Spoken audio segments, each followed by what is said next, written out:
If you were to ask a modern gamer about the console wars, what would likely jump to mind is two current consoles, Sony and Microsoft, the PlayStation 5 and the Xbox Series X. What has felt like a never-ending pull between two companies, however, didn't start with these two companies.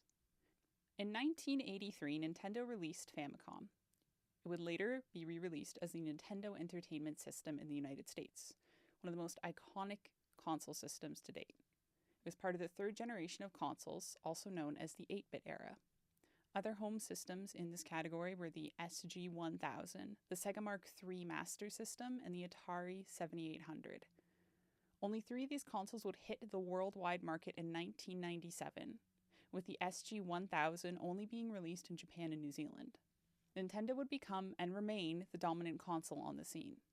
That is, until the Sega Genesis was released in 1988. At the end of 1990, Nintendo would control 90% of the market. When Sega brought the Genesis over to America, they struggled to gain traction on sales, up until 1991 when the company launched Sonic the Hedgehog. Branded as a hip and edgy character, Sega decided to go after a market that Nintendo was neglecting, the young adult market, teenagers, people with actual money to purchase products. After several price cuts to the Sega Genesis, Nintendo losing exclusivity contracts with several developers, and the push of Sonic the Hedgehog, 1992, the Sega Genesis had brought Sega up to having close to 55% of the market sales. This is a massive shift in everything that happened. It took Nintendo from 90% down to probably 35 to 40% of the market. The Sega Genesis had pushed what was once the biggest console out of the way and said it's my turn to shine. And then the Entertainment Electronic Expo was announced, E3. Although this is common knowledge today and something that everyone's sort of interested in, back then it was a new branch and a new separation off of the CES, which was the Consumer Entertainment Market show, I believe. Very similar, it's all about technology, but this was just for video games. They had recognized that these consoles and these home consoles were so important that they needed their own place. This was something that was going to stick around. At the very first E3, Sega, being the predominant leader in the market, decided that they were going to announce the Sega Saturn. They were in a fantastic position. They no longer had to sell a console for less than, undercutting the Nintendo Entertainment System multiple times throughout the sales history. Instead, they were going to release a premium console for a premium price. This was the Sega Saturn. Sales would start that day for $399. Although the reception was at best lukewarm, people were overall excited for this console. Sega had proven that they knew how to do things right. At this expo was a brand new competitor. This company took to the stage to announce its console. Priced at $299 was the Sony PlayStation. It wasn't releasing that day. It would be 5 months later that the console would first come out. But it was met with an uproar of excitement, to the point that allegedly the convention floor was shaking. It undercut Sega in the way that Sega had undercut Nintendo, and it had done so in such a simple way. This is our first console. Here it is to you. The PlayStation's launch in September 1995 in the US saw more sales in 2 days than the Sega Saturn saw in the previous 5 months it was for sale. By 1996, Nintendo and Sega were no longer concerned with each other. They had one company to worry about, Sony. It wouldn't be long before we were in a new millennia, and all of a sudden Sony had another new competitor, Microsoft. The original Xbox didn't sell great. It didn't even make a profit. But Microsoft was confident that the console that it had created was going to do something great. And so they announced the Xbox 360. They were satisfied with their first flagship and the performance that it had done. PlayStation 2 is one of the greatest selling consoles of all time. Everybody knows it. The 360 and the PlayStation 3. They both have similar specifications on launch, but there's one key difference. Microsoft decided to back the HD DVD component, and PlayStation 3 decided to back the Blu-ray player. This would be a significant decision. And ultimately, it would be what caused the 360 to underperform and not beat out the PlayStation. Microsoft had a wildly successful launch in 2005, so much so that it actually was beating the PlayStation 3. anyone who's been around for quite a while knows that Sony tends to outperform the Xbox. I think it actually outperforms every single generation. But because of this one silly mistake that Microsoft made, that truly wasn't even a mistake, the whole generation was decided. The movie market went with Blu-ray. They didn't go with HD DVD. So now we have sort of the second part. The race for exclusive games is officially on. The two consoles were remarkably beaten by the Wii, the Nintendo Wii, which ended up selling over 100 million units, while the Xbox 360 sold 84 and the PlayStation 3 selling 87 million, only 3 million above the Xbox 360. The following generation is generally accredited to Microsoft making things a little bit too complicated on the Xbox One. It only sold 52 million units. They were trying to do everything all at once. This was sort of the beginning of Microsoft venturing into a new capital known as Game Pass, which we're going to talk about a bit later. And the PlayStation 4, though, just wanted to stay as a gaming console. This was all they wanted to be. The PlayStation 4 ended up beating Microsoft by over 50 million units. And then you have the PlayStation 5, which at this point is doing incredibly well. The PlayStation 5 to date has shipped 25 million units and has actually sold a surplus of 5 million units, being in the 30 million unit range. The Xbox Series X, on the other hand, has only shipped 12 million units and has sold 8 million. So they have 4 million units essentially sitting around waiting to be sold. Sony and Microsoft are collectively controlling 72% of the market at current pace. If we are looking at the console wars from purely a Microsoft and Sony perspective, which most people do, we're looking at a ratio of 4 PlayStation exclusives for every one Xbox exclusive. When I was young, I remember the conversation was that PlayStation was winning because it had better exclusives.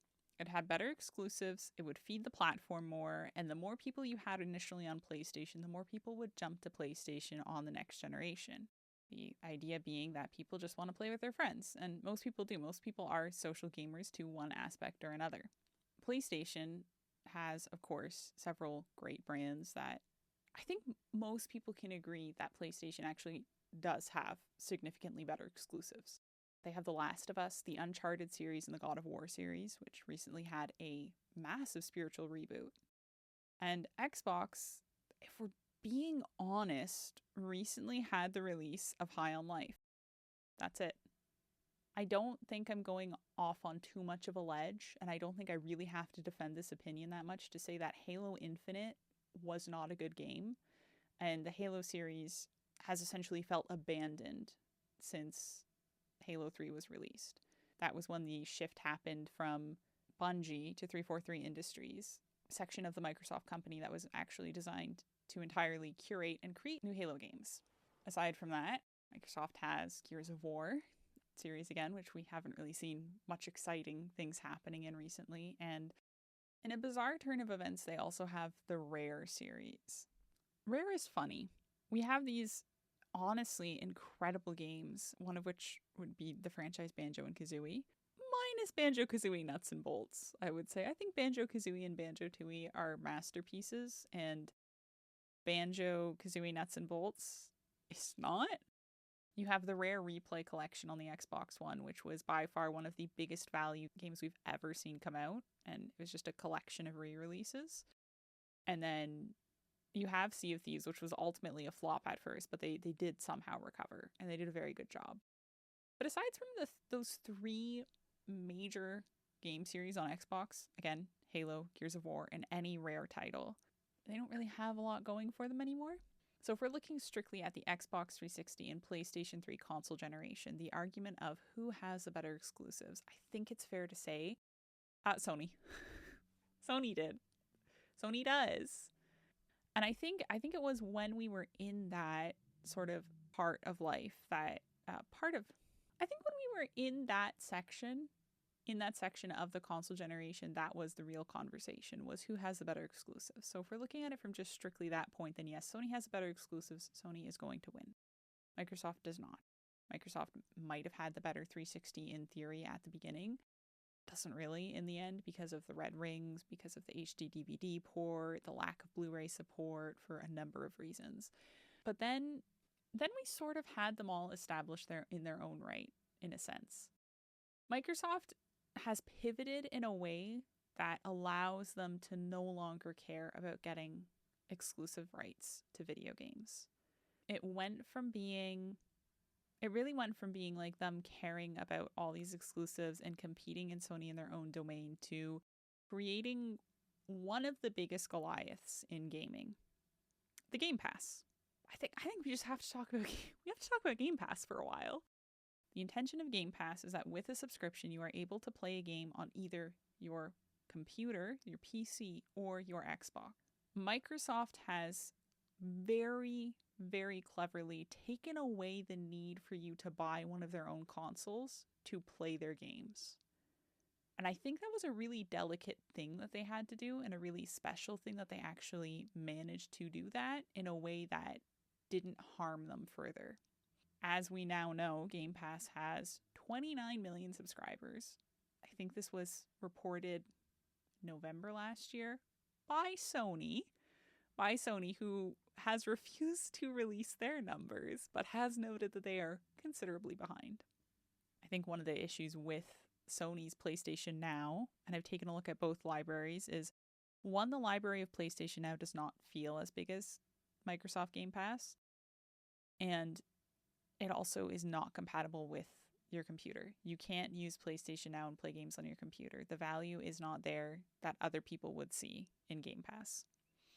It's important that they've created this section of the gaming industry for themselves as a company, because let's be honest, Microsoft is a massive company. They don't probably need Xbox to survive. It's just a division of their company. They don't need it. It doesn't have to exist. Console purchases are trending downwards. At least I think we can sort of suspect that they are.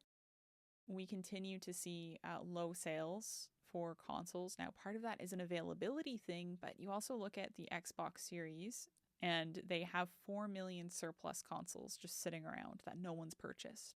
They've shipped a 4 million extra. Again, that doesn't mean they're necessarily going to where people want to buy them. I'm sure there are lots of people who want to purchase this console and cannot purchase this console. But even the PlayStation 5 is not selling well. They're expensive consoles. They don't offer a lot compared to last generation. And we're sort of hitting this innovation wall where the only company innovating, oddly enough, is Nintendo. With the Nintendo Switch, the Nintendo Wii, the Nintendo Wii U, I guess, if you want to call that innovation for what happened. But getting back to Sony sort of announcing the Game Pass numbers for Microsoft, which is, again, a very interesting move to make as a company, and we just have to trust on blind faith that those are the actual numbers, is one, these numbers were released during the Activision and Blizzard drama. There is no doubt in my mind that Sony released these numbers as a way to attempt to block what was going on. The Microsoft Activision Blizzard acquisition that was going to happen looked like it had essentially no blocking to it. Everyone kind of agreed this is fine. It's not a monopoly. We don't care. It was not until Sony approached and protested several organizations that they started to care. And it has, in a sense, reinvigorated this fake console war, if you will, and everything that's happened. And it started to become stealth blocking once again. This is something that we've seen in the past, and they're meant to be timed exclusive video games, and they end up just being permanently blocked from another console. So Sony has stealth blocked Final Fantasy VII Remake, Final Fantasy XVI, Bloodborne, and Silent Hill 2 Remaster. These will likely never see the Xbox. Microsoft, in turn, has now made 3 upcoming Bethesda games, unknown currently, but it's suspected that it's Starfield, Redfall, and another unknown title. They're going to be Xbox and PC exclusive from this point on. They will not be coming to the Sony platforms. So why can't Sony play nice? I think that's the biggest question to ask here. Sony is obviously one of the biggest companies. They have a strong footing in the industry.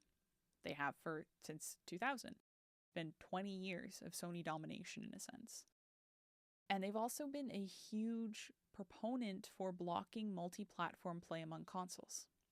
This is especially apparent in Fortnite when the developers actually came out at one point and said, listen, the reason why this doesn't exist in the way that we want it to is because of Sony. Sony doesn't want to play nice.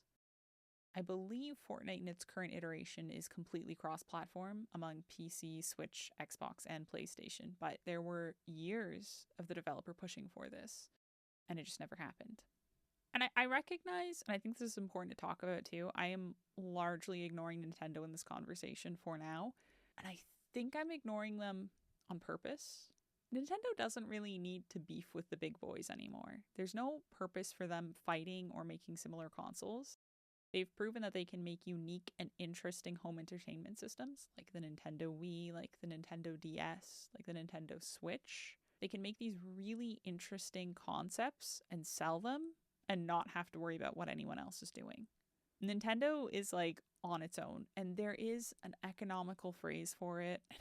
I cannot remember what it is at this moment. It's I think it's called, though, something along the lines of the blue ocean strategy, where Nintendo has actually positioned themselves away from Sony and Microsoft in the way that they don't have to compete with them because they have found their own unique footing in the industry. Console wars don't benefit gamers. You're going to have to bear with me on this one because almost everyone is in a capitalist society at this point. It is, at the very least, a market-driven society. We talk with our money and where we put it. In some cases, this is actually a good thing. If you look at a very real explanation of this is the truck market in cars. So something like the Ford F-150 Lightning was announced. The Ford F-150 was announced, and shortly after, everyone started coming out with all these fully electric trucks with mostly taking ideas and designs from the Ford F-150. Anything that wasn't patented, they took from the Ford F-150 Lightning. The Ford F-150 has been the leading truck for years. In this case, it was a good thing. In the case of video game consoles, we've sort of entered this weird monopoly that we refuse to recognize for a lot of us. So we have three options. You have the PlayStation 5, the Xbox Series X and S, and the Nintendo Switch. Most people own a Nintendo Switch in one or the other. The Nintendo Switch is pulling insanely good numbers. It really got people interested, especially during the pandemic, and it kind of became the number one location for independent games, for small Nintendo indies, something that a lot of people have come to appreciate. The Xbox and the PlayStation, however, are sort of kind of clones of each other. There's a small amount of differences between the consoles, but for the most part, you're looking at a very similar structure, the difference being the games that you can actually play on them. But then when you start to talk about a console exclusive, I hesitate to say accessible because I don't believe this is the correct word, but in a sense it actually is making them less accessible to a larger market. There are certain games that could have a huge impact on the gaming industry in general, like God of War Ragnarok, and funnily enough, its accessibility page. This is something that every game developer should sit down and take a look at. Not every game developer owns a PlayStation 5, wants to own a PlayStation 5, or has the funds for a PlayStation 5. A small independent studio might be scraping together the funds to make their next game. They don't have time to go and open up God of War Ragnarok, purchase a PlayStation 5, purchase God of War Ragnarok, open the game, go to the accessibility tab, and learn everything that has happened there. This is a game that, again, could have a huge impact on the industry.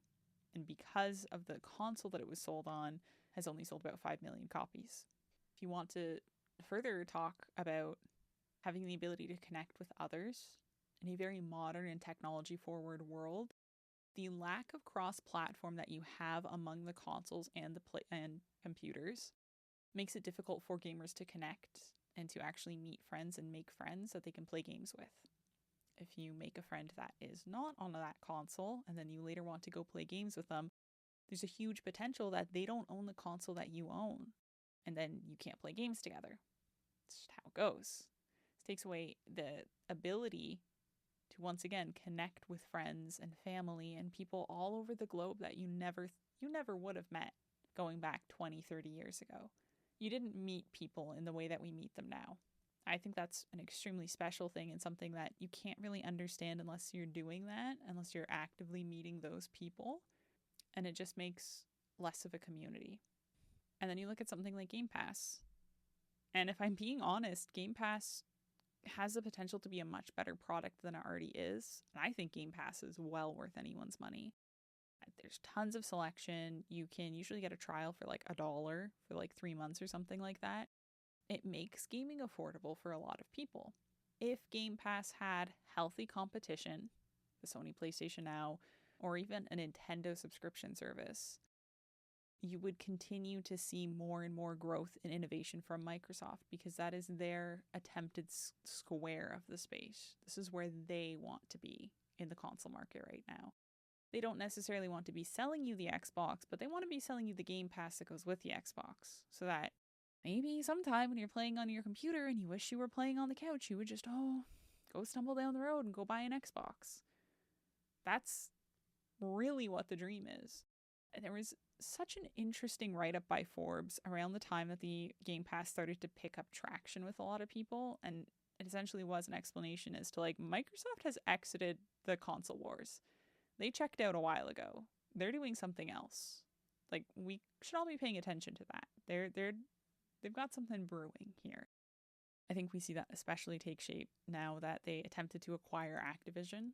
Whether that comes through or not will be a whole other discussion, but the idea of acquiring these massive companies and the intention of not even making them console exclusive, I think, is the most interesting. They announced I think it was a 10-year roadmap for Call of Duty, where not once did they mention this game is going to be exclusively on Microsoft. Nintendo signed off on it and was basically like, looks good to me. Bring it on. We like this. And that's when Sony said no. No, look at that. They're going to try and make Call of Duty exclusive. No, they're actually not, but that's fine. It's fine, guys. And I just think really, like, lastly, we already covered this a bit, but it did not create an environment of choice that people want to think it did. We all like to think that having the PlayStation, the Xbox, and the Nintendo offers you these wide array of choices, everything that you have. Quicker improvements to consoles, healthy competition, and we've ended up in a 3-company monopoly. That's all that's happened. Think of things like Google Stadia that in a way could have revolutionized the gaming industry once again had it been given the space to grow, and it was squashed out. People don't want to buy things like that. They don't want to buy into things like, not the Roku box. Does anyone remember that stupid little Android box that you could buy? I think it was around the time of the Steam Link. Steam Link being another great opportunity there, and nobody bought into Steam Link. At one point they were selling them for $1. And Steam Link actually worked pretty seamlessly if you had 2 Ethernet cables. This was a good idea. And that's not to put blame on the consumer, because I think it sounds like I am. And I don't want it to come across that way. I want the blame to be on Microsoft and Sony and Nintendo a little bit, but mostly Microsoft and Sony. So we're technically still in a console war, if you want to call it that, despite the fact that PlayStation continues to outsell the Xbox again and again. Xbox is not adding exclusives again and again, and we're just kind of where we're at. I think the companies that we have, Microsoft, Sony, and Nintendo, which again, we should ideally have more, that would be much better, have found their footing in a unique way that complements each other very well. I do firmly believe that if you want just a straight console, amazing exclusives, like, it does not matter, you need to buy a PlayStation. They pump out the most unique IPs, the most interesting IPs, and provide overall probably the better games. Doesn't mean that the other consoles don't have a place. I think Microsoft is the media center. If you want a console that sits there and looks pretty, as my Xbox does most nights, it looks pretty and it can play Netflix for you and it can have all of the different streaming services, and you also want a subscription-based model on the off chance that you want a game on your couch, you buy an Xbox. There was at one point in my life where I would tell you to buy an Xbox just to play Halo. And if you still haven't played Halo and you don't have a computer that can run it, you should get an Xbox. You should get it. You should buy the Master Chief Collection. Just go play some Halo. Halo 1, 2, and 3, you can stop there. You don't have to play ODST. You don't have to play Reach. I think there's a very interesting group of Halo players that were sort of like, they were the young kids that came in around the time that Halo 3 happened, and after playing Reach, they do firmly believe that it is the greatest Halo game ever made. I I want to be a little mean to them. It's not. Halo 1, 2, and 3, that's all you need. You do not need to play anything else. And then I think you just have Nintendo. And Nintendo still to this day is the family-friendly console. When your grandma thinks about buying you a console, she's probably going to mention Nintendo. She's probably going to think it's Nintendo. It's family-friendly. It's got cozy gaming sort of under lock and key. There's nothing like just like laying in your bed with a Nintendo Switch, like when you're having a bad day or like when you're sick, and just like getting to just lay there and enjoy. Everybody owns a Switch plus another console.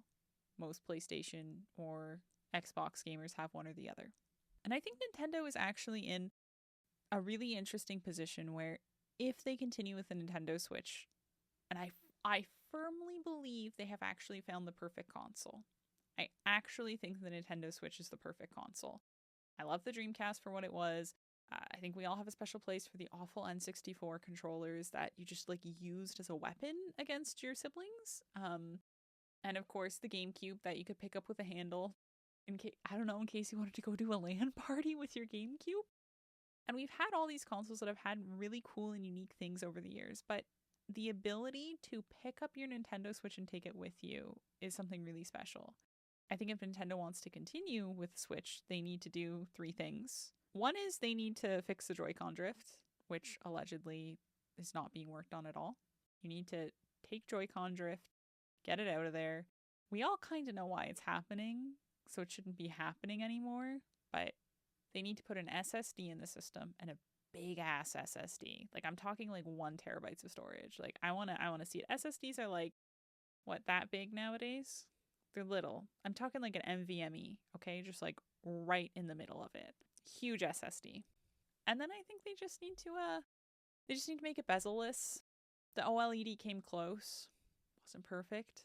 And then I think that's fine. I think Nintendo would do a great job if they did that. Perfect console. I'd be happy.